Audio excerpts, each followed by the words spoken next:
market.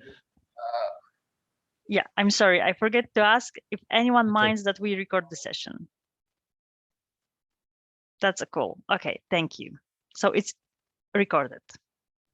Yeah, so I'll just run through this real quick, kind of how we're viewing the space market, what we're doing within it, and trying to open it up to everyone. And then, you know, I'm open up for questions. So give me one moment to share the screen.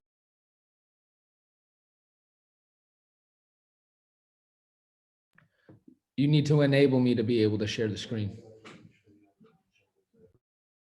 I have it disabled.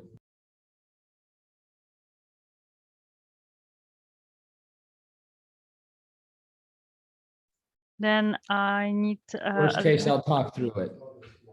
I can share from myself, but I'm not sure how to make you the presenter.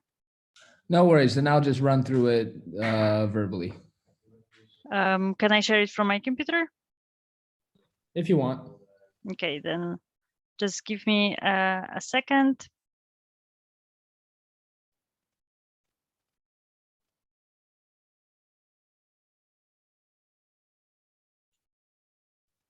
And you should see it in a second.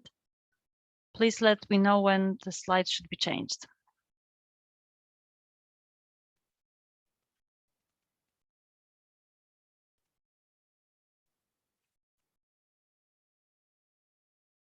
All right, cool. Just quick background on myself.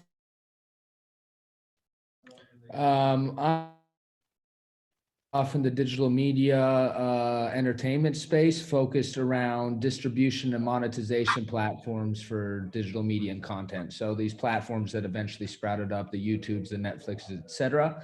And that's how I got into blockchain technology at a very early stage at around 2012, 13. Because I viewed it as actually a systematic kind of foundational solution to a lot of the issues I saw in the digital media space.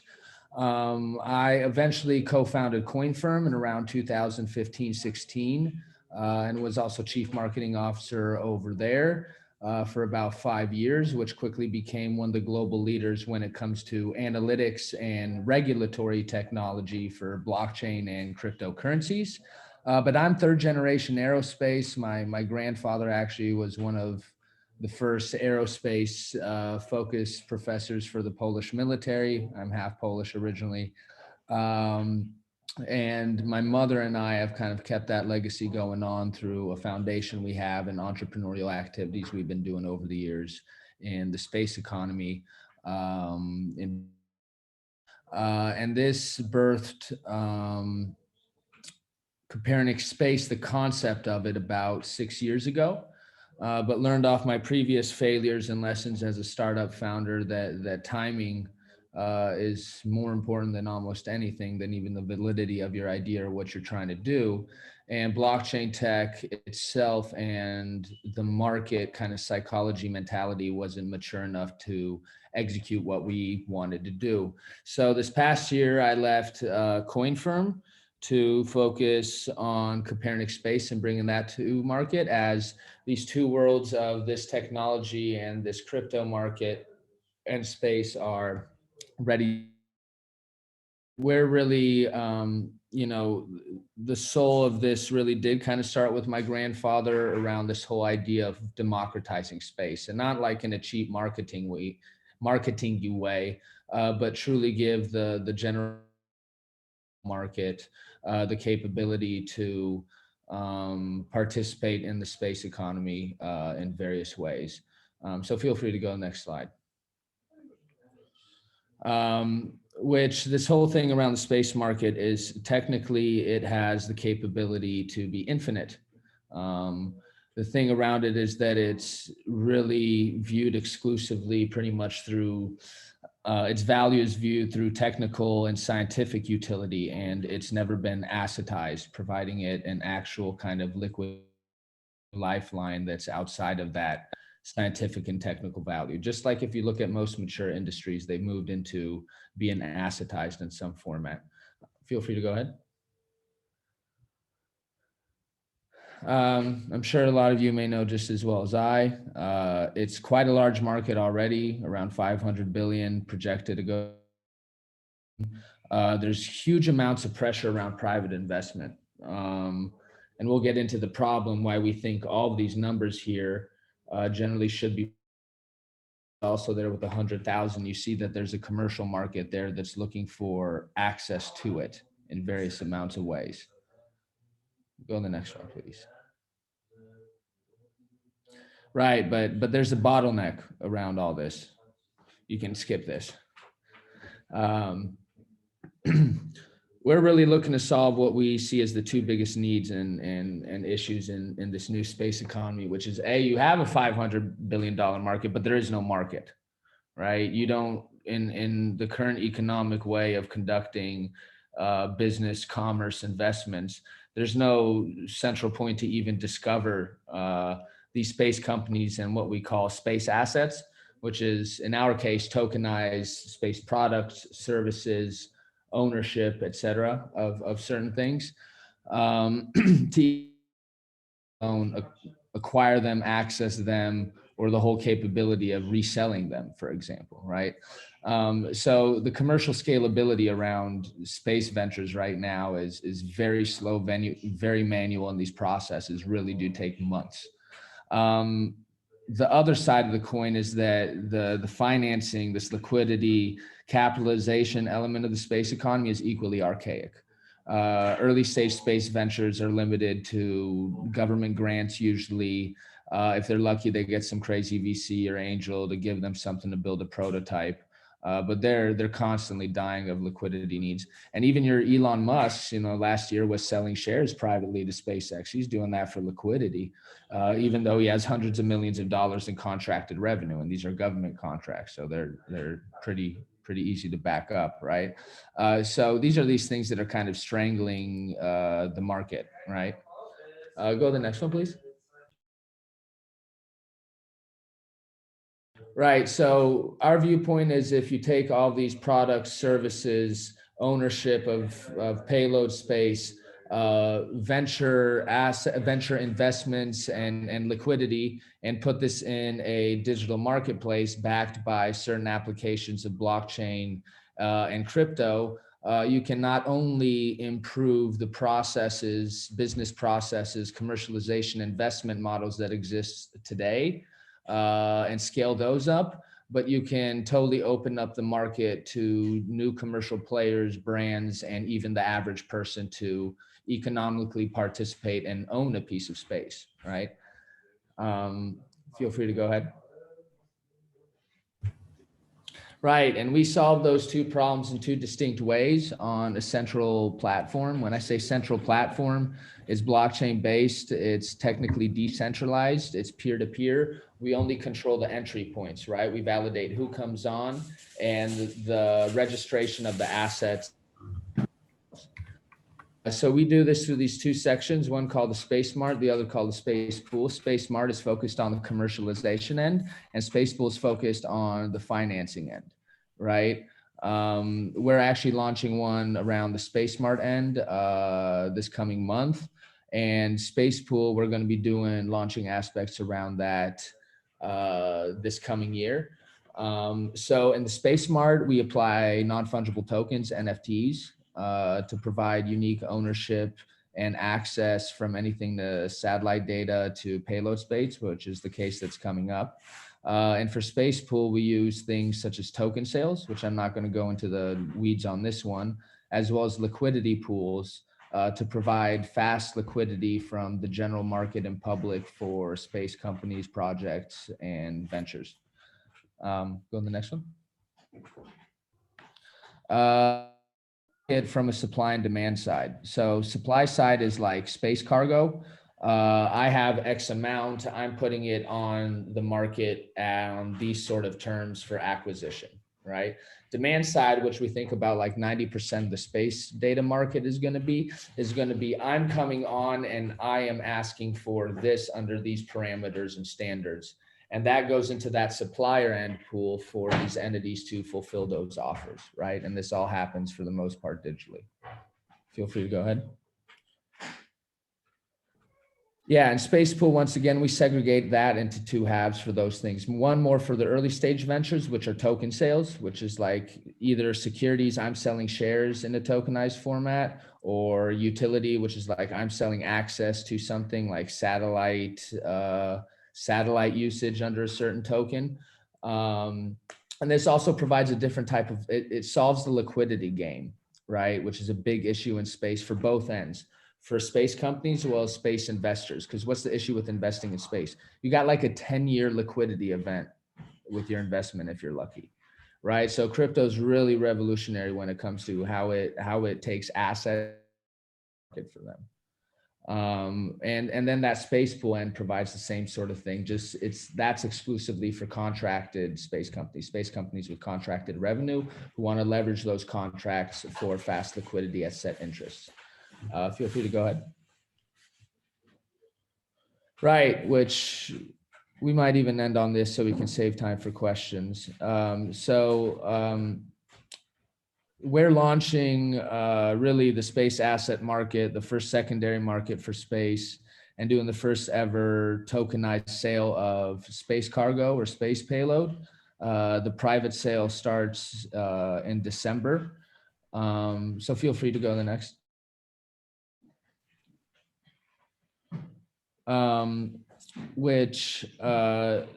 This once again, this proves two things, big things.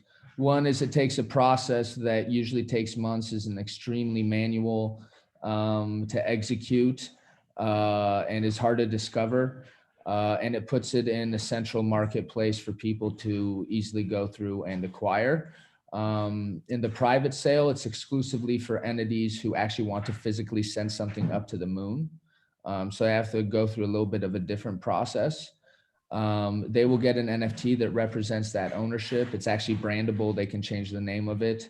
And that leads to the public sale, which happens a few months later, which allows for the first time ever, the average person to own a piece of space. So like there's no minimums around that, because the minimum to send something up is $425,000. So that's and we're engaging brands, we're engaging different types of market, sending gaming companies to the moon. We're not just keeping it within the space market itself. And in the public sale, I hope people such as yourselves will buy and own, the first space asset ever, and a piece of something that's on the moon, right? Because this rover is going to the moon next year, launching on a SpaceX rocket, and actually is the first one to ever go on the lunar South Pole and collect any measurements from there. And the cool thing is that in the public sale, all these NFTs unlock. So the NFTs from the private sale or the ones purchased in the public sale are fractionalizable and resellable. Meaning if I have like a kilo, I can chop off 100 grams and sell you 100 grams of ownership, right? Go ahead, please. Right, like I said, future focus, we have so we plan on doing the first ever security token sale end of next year. And we already have a proof of concept around renting a satellite. So you buy a license, you get that license as an NFT within the platform. And through that NFT, you can access the interface with your preloaded license to start requesting images to be taken by satellites with this third-party software on it. Go ahead. Oh yeah, and that's it. I mean, our whole thing is to really provide a new economic operating system for the space economy that allows the general market not only to easier benefit off satellite data, et cetera. We think that's a huge thing long term. But once again, own a piece of it, right? Be economically own what is probably going to be the largest economic opportunity in mankind's history. And that's only going to happen through the collision of it with crypto, which represents this other, entire dynamic of new wealth building and generation for people on Earth. So thank you once again for, your attention and stuff, and feel free to ask some questions. Thank you. Thank you for the presentation. I didn't know about many of those, so it was quite interesting. I must say that I'm also a little bit afraid, because I used to hear from students and from engineers, or mostly engineers, like, yes, I'm working in space sector because I want to have a part of my work in space. And with your idea, we can become an owner of a part of something that's in space without spending years on design and testing and everything. So that's interesting. It's interesting part. Well, just real quick to that, trust me, a lot of people who work for a long time in the space market aren't very happy that they pretty much have no methods to own or have equity in the work that they create. So, giving them also the options to actually have that in an easier way is actually something that interests them. I'm learning all the time. Every week I have discussions with people or companies within the market. So, yeah, there's two ends to that. Understood. I will ask just a few questions that I prepare. And then I will turn to the students. You mentioned at the beginning of your presentation, Grant, that one of the most important lessons that you took from your previous endeavors was that timing is crucial. Is there any other lesson that helped you today to find yourself in a space sector? Any other experience? I didn't hear the last part of the question. I'm sorry. Find myself in any what? If there is any lessons from your previous endeavors that helps you in space sector or in your Oh, current well, endeavor? yeah, everything kind of, because the space sector is it's very different than what I've really been focused on. To everybody in here, like, just start becoming active in the space economy and the discussion in it, and start presenting ideas. The space economy right now needs every single type of person. It's extremely early. It makes me feel like crypto very early on, where you have this unique opportunity to really plant your flag. Because to be honest, it's kind of stale. It moves very slow. It's not very aggressive. If you go to these kind of big, go to Washington, D.C. and go to these big conferences with all the big companies and some of the stars, it's a great opportunity. So when it comes to applying it to the space market, I actually have to learn how to be a little bit different and more so adjust to the space economy itself and learn how it is. But not lose yourself, not lose kind of the things that might make you successful in the first place. And I think that's actually a big opportunity for us, is that we just have a totally kind of different attitude and approach, and we don't really classify ourselves as a space company. I think at this point, we're more of like e-commerce and fintech for space, as opposed to to be treated as a space company itself. And that's what I mean. Like, there's a whole different breed of type of companies that need to emerge right now to service space, as opposed to shoot up rockets. Because trust me, there's loads of companies competing in that. Yeah, that's true. So you mentioned the conferences. Just on our first meeting with the group folks today, John Hall and I expressed how important are relations and meeting people in space sector, and how important is to become like active in international conferences. What you'd say is the main factor of success? Would that be becoming a member of an association, or maybe just being yourself?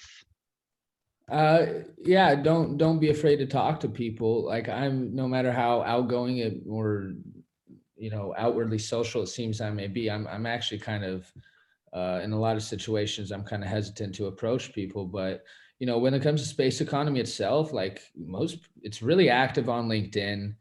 These people are reachable because they don't have this constant, they're not getting constantly hit as much, because it's not a market with as much marketing activity, et cetera, as others. Reach out to people, start talking to them, because of our communication. We have loads of people all around the world, students, et cetera, that reach out to me or to us as a company, and just, say things or ask us things or ask how they can get involved in things. And, And the new space kind of companies are very different than the old space companies, and they're a lot more open to engage on those sort of levels. Okay. So you know, that thing to success is, you know, be aggressive again, you know, like have your head on the shoulders, know what you want, but be aggressive with it. Don't sit back, you know, in your lab and just create all the time. You got to get out there. And that means talking to the press as well, trying to figure out how to present what you're doing in a story narrative, right? Try to do something historic at space. Pretty much anything you fucking do is historic at. That's good advice for Polish, especially. Yeah, especially. One last question from my side. You mentioned in your presentation the like people interested, the market, basically, the market in your platform. My question is, have you identified key stakeholders for your company? If so, if you can share any information on that, who you identify as a main stakeholder? Well, we're a unique company, and we actually have a threefold user engagement kind of funnel. So one is space companies, who are the originators, the creators of space assets, right? So they're the supply end onto our market, whether it's through, you know, the investment supply end or the space asset, you know, tokenized payload space end. And then you have to divide those really into ones based off culture, what you're going to run into. Oh, awesome. We don't have a time limit now, I see. So what's going to start becoming very important in like sales and user engagement stuff is their company culture or organizational culture. So, you know, I'm not target Northrop Grumman right now. Like, that's just not my target. I've also, you know, I have a viewpoint kind of from the digital media industry where, you know, critical mass is important. I rather get the 100, 1,000 really aggressive, newer kind of thinking space companies than focus all my time on trying to get these big behemoths who I'm probably not going to get in the beginning anyways. And how did that look in the media industry? You know, how did they react to their P2P revolution and Napster and all that stuff? First it was arrogant. They didn't even take it seriously. Then it was still arrogant, but they're like, okay, we're going to start trying to squish it. And then it ate them. And now a bunch of, you know, Silicon Valley tech nerds own Hollywood pretty much, right? It flipped on them. So that's proliferated through almost every single industry through their digital kind of changes and revolutions in the past 15 years. And space isn't any different. It's not going to be spared from that reality. So our thing is to garner that middle aspect and let the bigger guys come to us, or else they have an issue long-term themselves, right? Our whole thing is about standardizing, pretty much like creating the new, like I said, economic operating system for space. So really that's like, these companies come to us a lot of times, they talk to us. They're looking to see, a lot of them are looking to see what happens with this case, to be honest. From the other end, both short-term and long-term, more long-term around the general commercial market, which is like bringing in these agriculture companies, bringing in hedge funds, all these entities that want to use especially satellite data in you know, new ways that are extremely beneficial for them or for people in the case of, you know, agriculture. Or, you know, we have a case with Saving the Survivors, which is endangered rhinos in South Africa. It's a big organization. So our whole thing is streamlining satellite imagery and data to help them do that better, right? So, you know, that's a part of the market that's really hard to actually handle. You know, we really shouldn't be in the position of like selling to it. Really should be on the companies on the platform. But we think that for the first 2-3 years, there's a curve kind of around this stuff before like what we're doing becomes normal, so to say. And then the last one is the general retail market, which kind of for me, as coming out of crypto, is in a weird way the easiest for now. So like in our public sale, we're really looking, and we're going to pump marketing dollars into direct digital marketing campaigns exclusively for crypto users to convert the crypto market onto the space asset market. Because if anyone, you know, understands and gets excited by like alternative assets or digital assets in that sort of sense, it's that market. So giving them the capability to own something on the moon is pretty cool. So so when it comes to, you know, how we do that, like we're not the average space company, so to say. So I think the average space company usually has a very well targeted and defined user. But I think that we give all these companies new ways to be seen, new ways, more effective ways to earn revenue, and total new ways to earn revenue and extend their revenue system. Because for example, like with the NFTs for the payload space sale, not only do they get, you know, almost all the revenue from the initial sale, right? But they get a percentage of every single secondary market sale. So every single time that thing is resold or it's chopped up and sold or whatever it is, they get a percentage off that as well. We might see long-term that they earn more revenue off secondary market sales than they do off the initial sale, right? Which is like $15 million total or something. 2 comments on my side. You said own something that it's on the moon, and my comment is something legally, own something legally, because we know there were some companies selling fields or area on the moon. Yeah. No, and in it's a your rover. case, it's Yeah, fully legal. real. You Yeah, it's real. actually own something, and you can Yeah. refer to that. And I another, appreciate you pointing that out, by the way, because, you know, that's really something. It's never, you've never been able to own anything in space, let alone exactly. on the moon. So I'm glad Kasia Malinowska, Professor Malinowska is here with us, because it's a new case, legal case for her classes maybe. Anyway, another comment, and that's first thing when I met for the first time Copernic Space, I thought it's a great opportunity for promoting using the space data, satellite imagery, because yes, we know some use cases. Yes, we know some companies, but it's super local, and knowing local like perspective and challenges, it's important. But at the same time, I know about companies that are in Germany that, for example, solve problem of trashes in the cities and in the forests, but I cannot have it in Poland, at least not when with public procurement. And seeing all the cases of usage and seeing how market is growing, what others offer, that might actually change and disrupt the technology offered in other countries. So I think that that's very beneficial for companies to grow as well.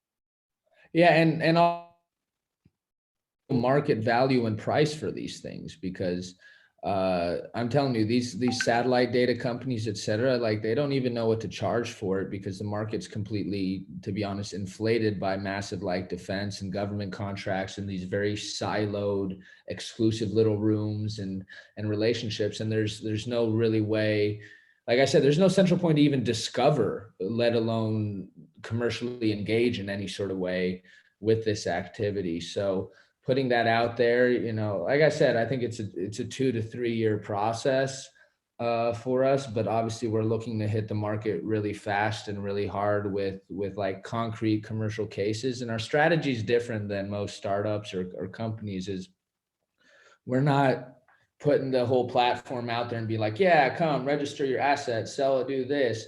We're looking at, okay, execute this core commercial case that proves this vertical in the market space, et cetera, which is one of the most commercially consistent and active ones. Prove that, and then, you know, that vertical is built, and you can try to start onboarding more companies to do that, and then you focus on opening up these other verticals. And the satellite data one, you know, everything you said, like I think you've heard me say before, I think that one has, you know, probably the most value for humanity on Earth in the near future. And but it's highly complex. So that's why we think it'll also take a few years to kind of standardize these things. And that's why I brought guys like Kevin O'Connell, who's the former director of the U.S. Department of Commerce for space, to kind of he understands, these chains of providers and standards in between them that goes from, space to, hey, I'm that agriculture company, and how to knock down that segmentation along the way. So it's not an easy task, especially with the satellite data thing, but it's doable, and we're working towards that. Fingers crossed. And I don't want to monopolize our discussion. I saw Marcin had raised his hand. Marcin, do you still want to ask or make a comment? Yes, would be great. Just give me a moment. Kinga, thank you very much for inviting great guest. I have one short question, because the concept of the moon lander, which I assume is operated by Copernic Space, right, Grant? No, it's Lunar Outpost. It's Lunar Outpost. Look at us like eBay. We're not the owners or the actual sellers of the Jordans that you buy on eBay. We're the platform that facilitates the discovery, acquisition, accessibility, and transactional element of that. Okay, I get it. So the lunar lander itself is operated by eBay?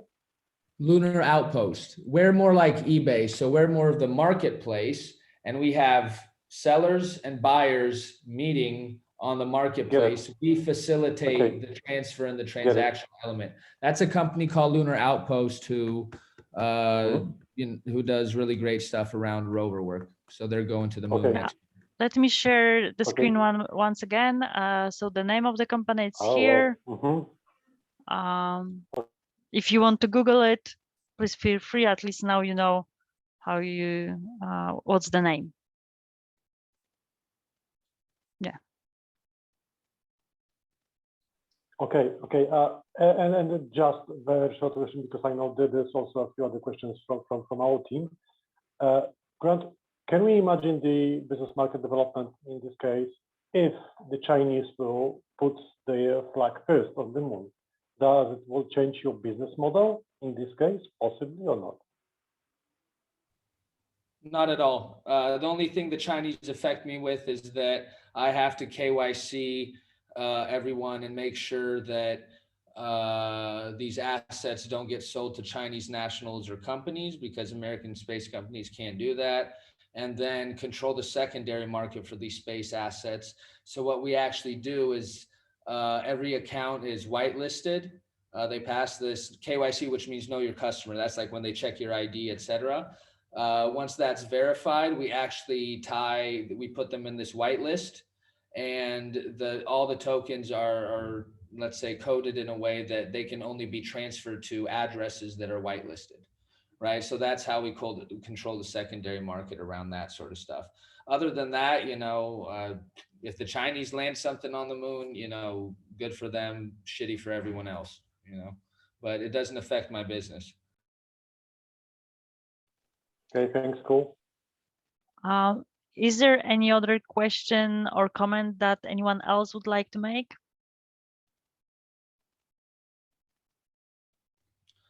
Good, that means I accomplished everything. No one has a question. No, Elena turned on her mic, sorry.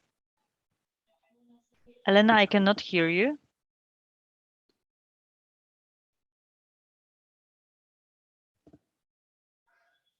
I see you, but I cannot hear you. Can you try again?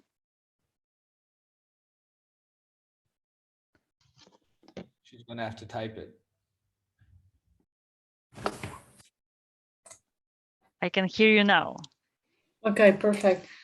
Sorry, I just wanted to mention that Martin pretty much addressed all the questions that we had, because we were discussing in our internal chat. So we were wondering what exactly is the a business model, who is getting what, but now I think we got it correctly, hopefully.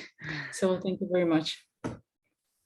No worries. If something's not clear, I'm pretty contactable and reachable. So if needed, Kinga can give you some contact to me, and you can ask me further questions. Definitely. And Grant is also a member of, Copernicus Space is a member of Cosmic Hub, and you can meet Grant also in CIC.